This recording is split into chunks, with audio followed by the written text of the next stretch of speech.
everybody, it is Elle back for another TTC update. So the last thing you guys saw was us preparing for the night before our fertility appointment. We were filling out paperwork and everything like that. There's also a really big questionnaire online that we had to fill out and send everything in. So we got all that in about 2 weeks before, and then we had to fill out that paperwork the night before. So we got everything done, and we got up in the morning and we went to our fertility appointment. We are going to the fertility center at Massachusetts General Hospital.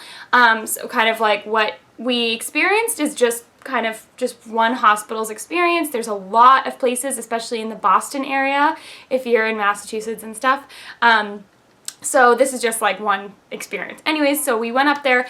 I had been told it was a really beautiful office, and that is correct. We went up to the 10th floor, and it's on the top floor of the tower Massachusetts General Hospital is like a huge campus, but on this building's tower, it's the top floor, and it's all windows, like all around, and you can see all of Boston, and it's really beautiful. So that was the first thing I noticed, like, wow, it's gorgeous. Anyway, so we went into the waiting room. It did take a while for us to get called, but that's pretty typical. I think we only waited like maybe 30 minutes, so it wasn't that bad. And they had like a cute little coffee machine and hot chocolate machine. So I had hot chocolate because I was like, I wasn't in the mood for coffee. So the other weird thing about this whole experience is that it was on a Friday, and I was supposed to expect my period on Saturday. So, and it had also been a longer cycle for me this cycle. So I haven't talked a lot about my cycle this past cycle, but it had been a longer cycle for me. So everyone was like kind of confused when I kept telling them my last period was, like however many days, I don't know, 40 days or something ago, and they were all confused. But anyways, they're like, any chance you're pregnant? And I'm like, no, I definitely am not pregnant, and that's why we're here. But anyways, so we went in, and they just did like basic like blood pressure, weighing, things like that on me, and then after a while, the doctor came in, and I thought maybe they'd be doing like testing that day or anything like that, but there was no testing that day at all. Also, probably because like of the day cycle I was on, there wasn't any need for testing. So the doctor, who's a woman, she brought us into her office, and she kind of like went over the gist.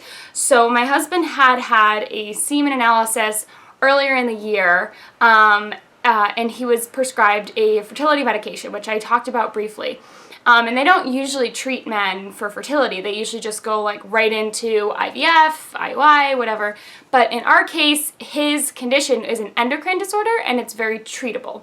So, and he doesn't like talk about it a lot and stuff, and I won't get into the details because again, that's kind of his story, and when he's ready to talk about his thing, he will, and I don't think it's that big of a deal, but I'm more open about it, obviously, than he is. So anyways, so he has an endocrine disorder, and it's very treatable in theory. So my big thing was, so they had done the semen analysis, and at the time the semen analysis was not very good, and we never actually got the results. They just said only like a 2% chance of natural conception at this point. And we didn't like let it bum us out too much because we thought, oh, well, he's going to start taking this medicine and it's going to get everything squared away. And then hopefully from there, we'll figure out what the next step is, because again, I knew I had endometriosis and maybe a hormone thing. And so we wanted to make sure that I was taken care of too, because the whole time we knew it wasn't just one person's thing. Like, I knew that there's something up with me too. So anyways, so he had been taking that, and we had never actually gotten the results back. So the results were a little more shocking than I thought. We got into her room, and she's like, oh, well, let me pull up that analysis. And she pulls it up, and she said, the motility is 0. And I was like, what? And she's like, 0. So she basically, and before she said that, she was like really building us up and was like really positive because we're young and healthy people. And she's like probably used to dealing with, maybe an older community, like we're only 25. So she probably was thinking this whole time like, oh, these are great candidates, blah, blah, blah. So she was really positive, and I was like, oh, this is great. Maybe this will be easier than we thought. And then at the very end, she's like, you're a great candidate for IVF with ICSI. And I think we were both just like, because literally, and she was like super into it, and I really appreciated how much they wanted to like get things scheduled and get things started. And I so appreciate that because I know there's a lot of people that come to this part of the journey where they have to see a fertility specialist and they just want to jump right into things and they like want to get pregnant right away, and maybe their body needs to get pregnant right away because of age or timing or whatever. But where we are, we had talked about it and we're like, we're not sure if we want to jump right into IVF, literally from, like, it's kind of jarring to go from literally just trying at home and taking like supplements and peeing on sticks and taking your temperature to right into IVF. And so that's what I was nervous about. And then that of course was the option she gave us. And the reason why is she said, from what we can tell about the analysis from before, motility was 0. And she explained to us that that means even if we did regular IVF and literally took my egg and placed it in my husband's DNA, nothing would happen. And that was really jarring for us. We're like, oh, we didn't realize that was a situation. And you know, just to be clear, like there is no other symptoms of this endocrine disorder that like are any big deal at all. He just knew that it was like something that his family carried and that there was a chance that it affected fertility, and like it's really no big deal. I mean, like I said, I won't talk about it a ton because he's, you know, he's a guy and he's like, I don't really feel like explaining it to people. And I'm like, that's fine. It's his own thing. But I just wanted to explain to people like what, you know, what is going on right now. So anyway, so she said that was basically our only option, and that kind of scared the crap out of me because I was like, that is such a big jump from here to there. So we were like, well, for right now, we haven't had another semen analysis done since he started getting treated medically for this endocrine disorder. So we're like, can we get another analysis and go from there? And then get all the testing done on me because I've never had any testing. And so we agreed that that's what we're going to do. So that was our first appointment. So the lineup right now with the fertility specialist, and for the record, the doctor was really nice, really sweet. Everyone there was wonderful. It was only jarring because of like, we didn't know the results, and it wasn't that she was like blunt. It was just like, we were just like shocked. But she was so nice, and I really appreciated everybody there, and like it so far has been a wonderful experience. So so the lineup right now, they asked me, when are you expecting your next cycle? And I said, I'm expecting it tomorrow.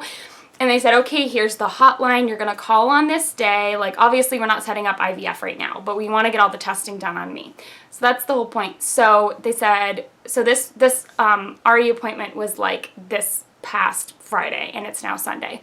So what happened is they gave me the number and they said, call on your cycle day 1. Cycle day 1 is when you like need full protection, not just spotting. And I was like, I know. And so they're like, call this number and we'll set up the rest of your appointments for testing this month. And I said, okay. And so we went home and like digested everything, and everything was fine. And then Saturday I was supposed to get my period, and I was just kind of spotting, and then it like started up and then it stopped. So I thought it was going to be Saturday, but it was actually on Sunday today. And so today was like the first full day of my cycle. So I called the hotline and let them know, and they are setting me up for cycle day 3 testing, which I'm really excited about.